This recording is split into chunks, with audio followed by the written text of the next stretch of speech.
Profesor T.S. Dr. Yatimah Alias dilantik sebagai Naib Chancellor Universiti Malaysia Pahang Al-Sultan Abdullah dan merupakan wanita pertama yang dilantik sebagai Naib Chancellor universiti ini. Beliau memiliki reputasi akademik yang diiktiraf serta pengalaman luas dalam pengurusan pentadbiran. UMPSA mencatat sejarah baharu apabila kumpulan pertama seramai 45 graduan program kerjasama UMPSA Beijing Jiatong University BGTU berjaya menamatkan pengajian mereka dalam bidang kejuruteraan rel. UMPSA adalah universiti pertama di negara ini yang menawarkan program Ijazah 2 yang membolehkan pelajar mengikuti pengajian selama 2 tahun di UMPSA sebelum menyambung pengajian selama 2,5 tahun di BGTU China. Kejayaan ini adalah langkah signifikan ke arah melahirkan tenaga kerja mahir untuk menyokong pembangunan sektor rel di Malaysia termasuk projek mega laluan rel Pantai Timur ECRL. Kebawahuduli Paduka Mulia Tengku Mahkota Pahang, Tengku Hasanal Ibrahim Alam Shah Ibni Al-Sultan Abdullah Riyatuddin Al-Mustafa Billah Shah yang juga Pro-Chancellor UMPSA berkenan memasyurkan Masjid Universiti Malaysia Pahang Al-Sultan Abdullah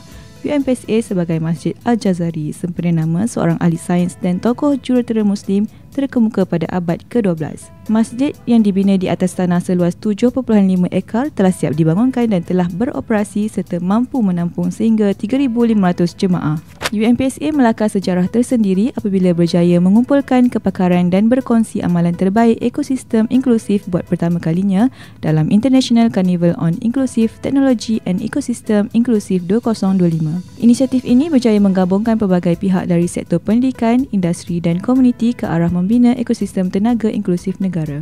Pasukan Emotion dari UMPSA mengharumkan nama universiti apabila muncul sebagai juara keseluruhan dalam pertandingan Next Generation Vehicle NXGV Challenge 2025 yang mempamerkan kehebatan menghasilkan prototipe kenderaan EV di MIP Sedang. Pasukan yang terdiri daripada 14 mahasiswa dari Fakulti Teknologi Kejuruteraan Mekanikal dan Automotif serta pensyarah dan staf teknikal itu berjaya menampilkan persembahan terbaik sepanjang kejohanan. UMPSA cipta sejarah baharu apabila catat angka tertinggi apabila seramai 891 pelajar baharu mendaftar serentak di kedua-dua kampus Pekan dan Gambang bagi sesi kemasukan diploma 2025-2026. Seramai 450 pelajar mendaftar di Pekan dan 435 di kampus Gambang dalam 8 program diploma yang ditawarkan. Program Alun Puisi 8 jam anjuran UMPSA dengan kerjasama DBP Wilayah Tengah berjaya mengetengahkan bakat seni berpuisi serta mengangkat puisi sebagai wadah penghayatan sastera, seni budaya dan jiwa patriotisme. Disertai seramai 100 peserta, konsep 8 jam membawa simbol infiniti yang menggambarkan kesinambungan seni dan budaya sebagai medium penyatuan komuniti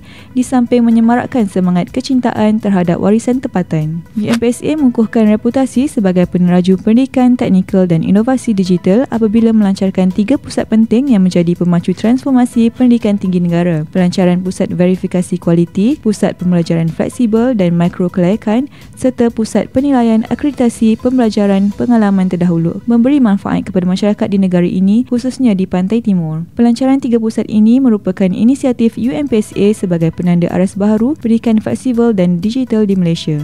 UMPSA melakar sejarah apabila dipilih sebagai pusat kecemerlangan industri sukan negara. Universiti ini telah dipilih sebagai pusat kecemerlangan industri sukan negara bagi teras inovasi dan teknologi sukan. Dokumen lantikan disampaikan Timbalan Perdana Menteri Datuk Seri Dr. Ahmad Zahid bin Hamidi sempena ASEAN Sports Industry Expo 2025.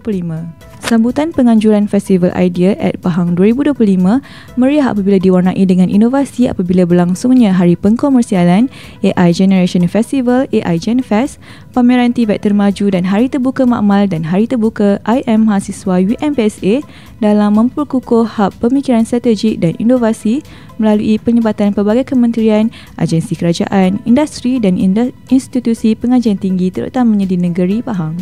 Sebanyak 87 juta ringgit jumlah endowment telah diperolehi hasil sumbangan daripada industri melalui 5 dana endowment iaitu endowment kepengurusian, pendidikan, beasiswa dan kebajikan pelajar, komuniti dan alumni di Majlis Jamuan The Tuanku Chancellor bersama industri.